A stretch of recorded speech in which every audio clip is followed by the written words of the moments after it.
You are standing in the dark. Your palms are sweating, your heart rate is climbing, and you are staring into a single blinding light, knowing dozens, maybe hundreds, of people are waiting for you to speak. Welcome to Phase 3 of the SAMVAD Masterclass. Today, in video 28, we address the physiological and mental tension of public speaking. Much of this anxiety stems from a specific perspective, the belief that presenting requires you to be the hero of the room. This mental framework places the entire weight of the event on your shoulders. You assume you must be the smartest person present, delivering a dominating, high-energy monologue without a single stumble or a gap in your knowledge. But that pressure is a complete fabrication. You do not need to be a natural-born performer to command a room, and you do not have to carry the burden of the hero.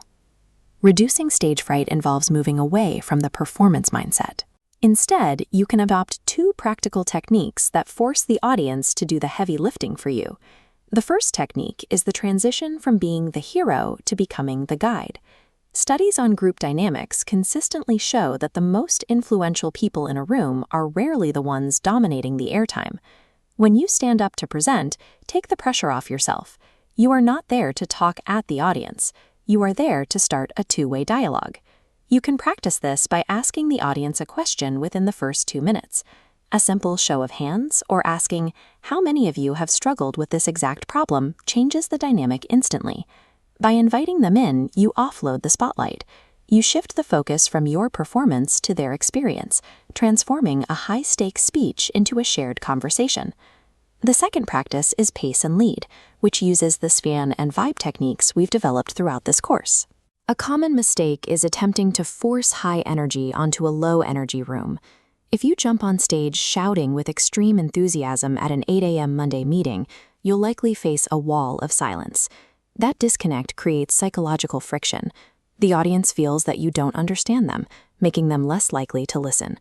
To fix this mismatch, pace the room.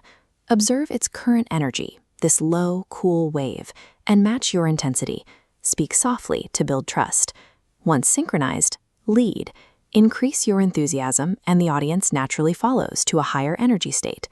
Connection is earned through empathy.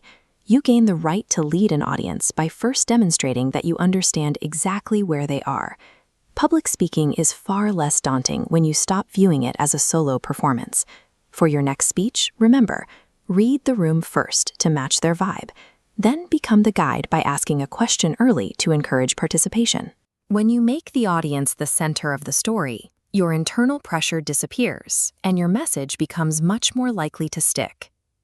Now that you can handle a crowd of 50, how do you turn these techniques into a permanent, effortless habit for every conversation you have? In video 29, we examine the symmetrical flow. We will learn how to master the full SAMVAD loop so your communication flows naturally without you ever having to guess what to say next. Click the video on your screen to continue to video 29.